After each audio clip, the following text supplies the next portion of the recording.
August 30th, Memphis.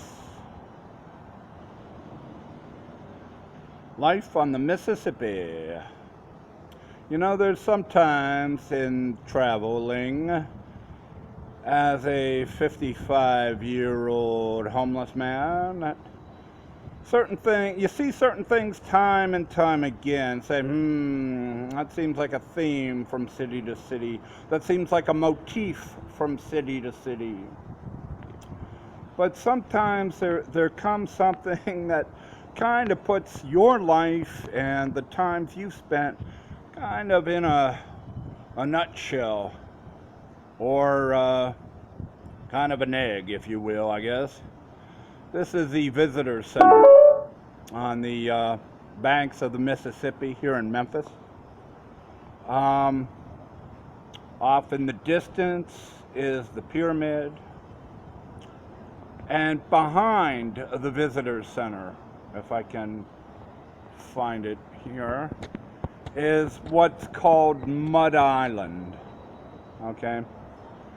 Now, don't let the term fool you. Mud Island, it's called Mud Island because actually it is a peninsula that sits in the on the Mississippi, and I can't remember if I read it was man-made or if it's natural, but it's Mud Island, and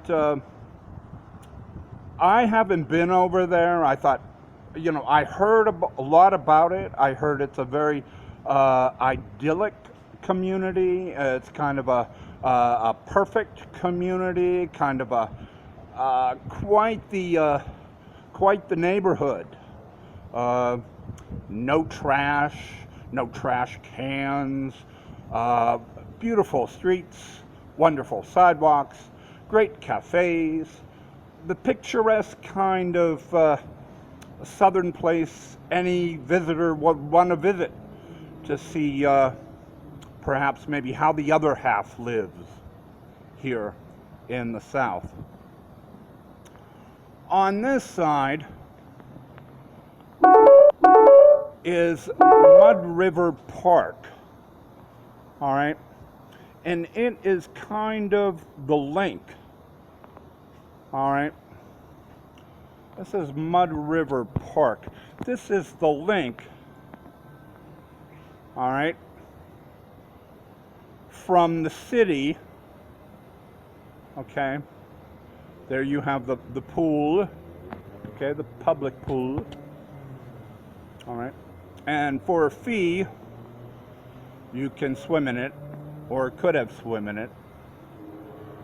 And then, okay, Mud River Park, and then Mud River Park connects to, okay, you got more of the park here. All right, you have private boating, okay, here.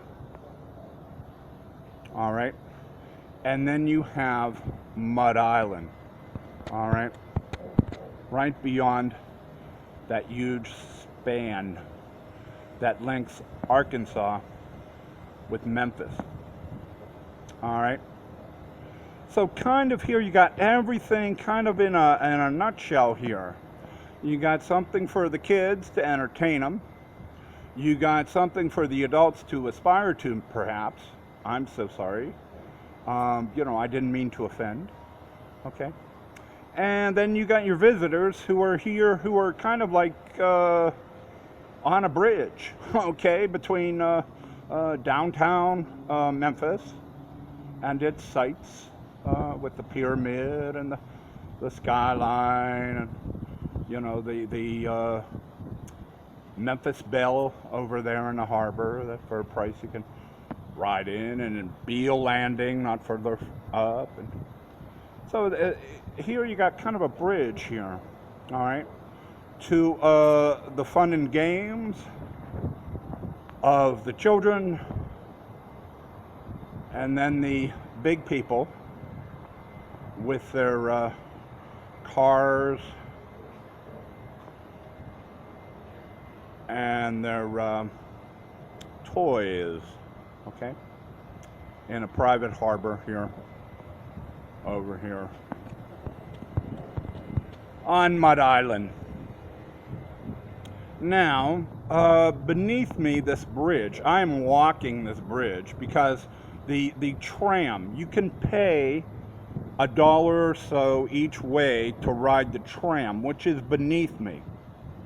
Well, the tram is broken, it doesn't run. It hasn't run in years, and when it does run, it's suspect at best.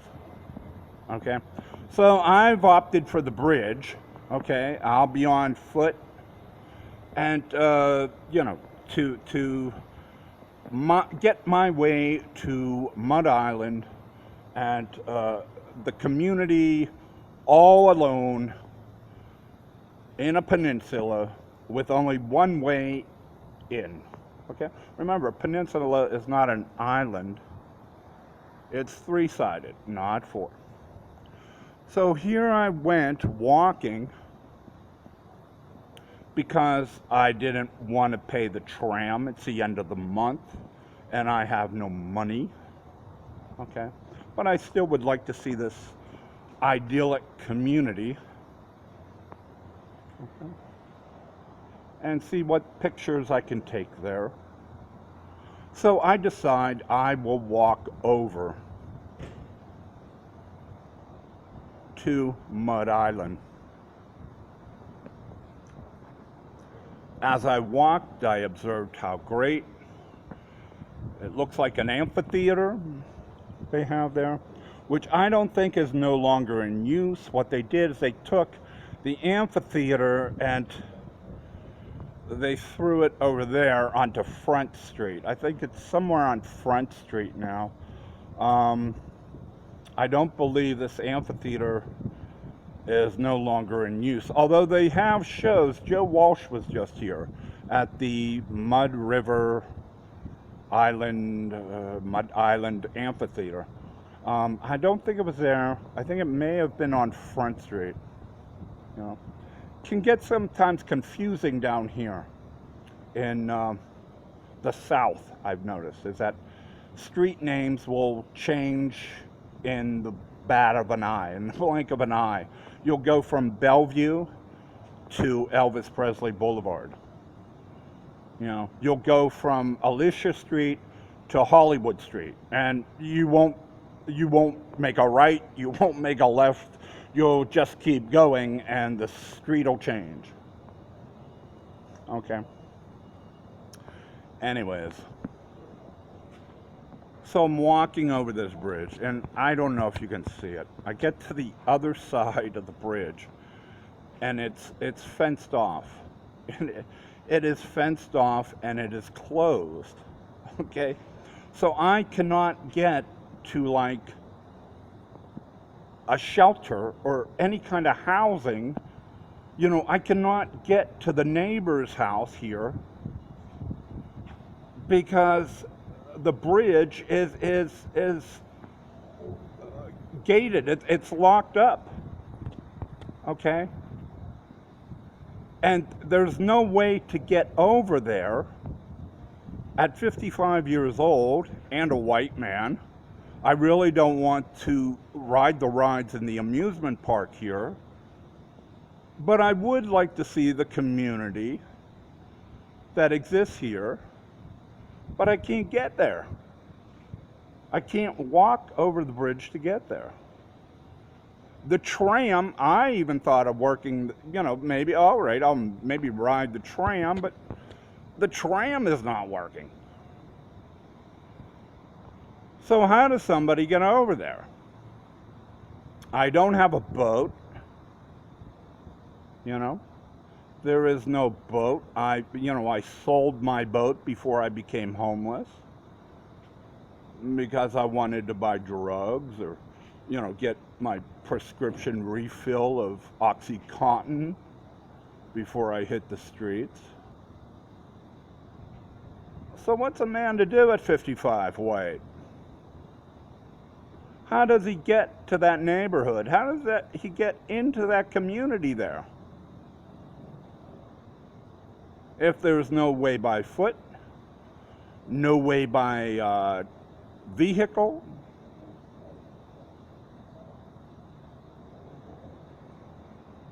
And he doesn't want the amusement park.